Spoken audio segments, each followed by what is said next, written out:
趙麗穎被批演技失靈，3碗餛飩一夜逆風翻盤，網友態度轉折現場。在內娛，演員翻車並不稀奇，真正稀奇的是翻得夠狠，卻還能在短時間內被觀眾拉回舞台中央。趙麗穎在《小城大事》播出初期所經歷的，正是這樣一場極具代表性的輿論震盪。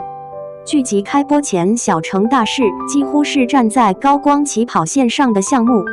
現實題材、女性視角，趙麗穎、黃曉明的搭檔組合，再加上平台前期的密集宣傳，外界默認它至少會是一部穩住口碑線的作品。可現實很快潑了一盆冷水。開播前3集，彈幕幾乎失控。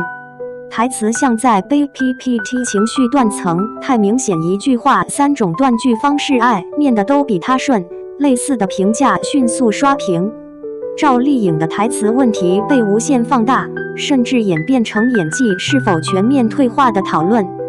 黃曉明也未能幸免，被吐槽玄學式表演，站着都像配角。豆瓣開分不高，雲和數據顯示討論度居高不下，但正向評價比例始終低迷，熱度在，卻帶着明顯的負面情緒。這種狀態對任何演員來說都並不友好。期待值陷阱，當實力派成為一種枷鎖。需要承認的是，趙麗穎遭遇的質疑，並不完全來自這一部劇本身。過去幾年，她通過多部作品積累起穩能扛劇的公眾印象。風吹半夏之否，幸福到萬家不斷強化觀眾對他生活化表演的信任。但正因如此，一旦出現不順暢的地方，失望也會被放大。有網友在豆瓣短評區寫道：“不是他這場戲有多糟，是我不習慣他沒那麼好。”雙引號。這句話在一定程度上點中了問題的核心，觀眾並非無法接受失誤，而是難以接受趙麗穎也會失誤。再加上此前《醬園弄》中表現未達預期，在人間討論聲量不足，這次台詞爭議仿佛成了情緒的集中出口。輿論開始把零散的不滿串聯成一條敘事線，趙麗穎是不是走下坡路了？雙引號。甚至還有人把她拉來與楊冪比較，調侃兩人輪流站上失望榜。這種帶着刻薄意味的玩笑，在社交平台上並不少見。輿論轉折點，那場沒有被美化的餛飩戲。真正讓風向發生變化的，是一場看似毫不起眼的生活場景。李秋萍在街邊餛飩攤前，情緒瀕臨失控，卻沒有崩潰大哭。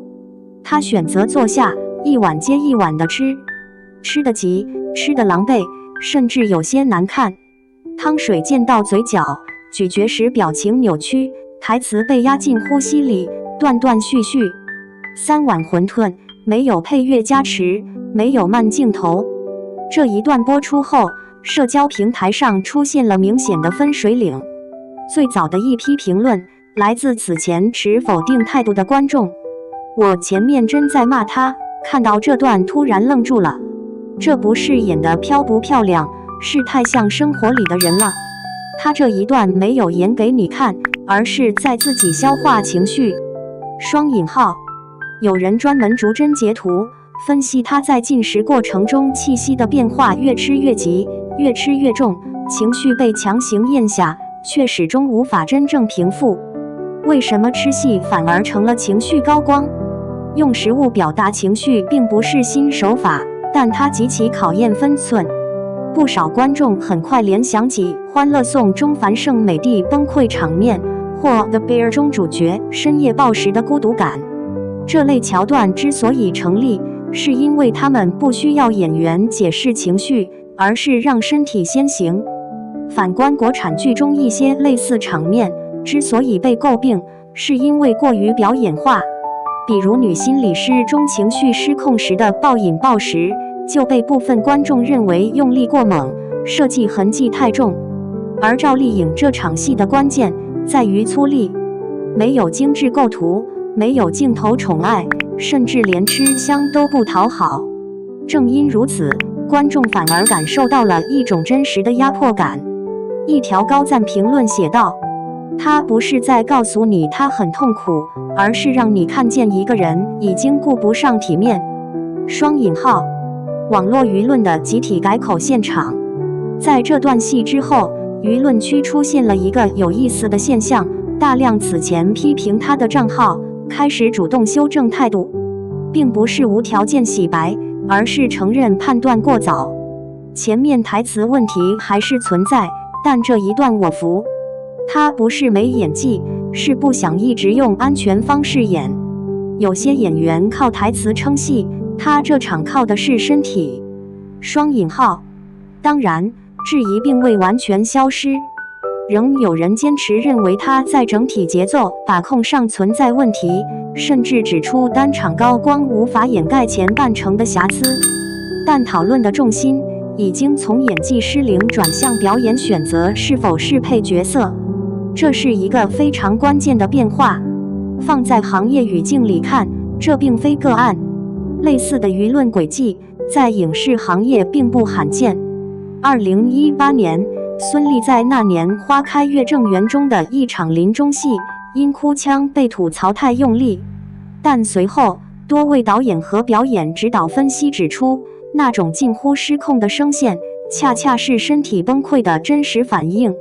今年，金泰梨在《惡鬼》中前半段的恐懼和遲疑，也曾被質疑情緒走偏，但隨着劇情推進，他的表演反而成為整部劇的情感支點。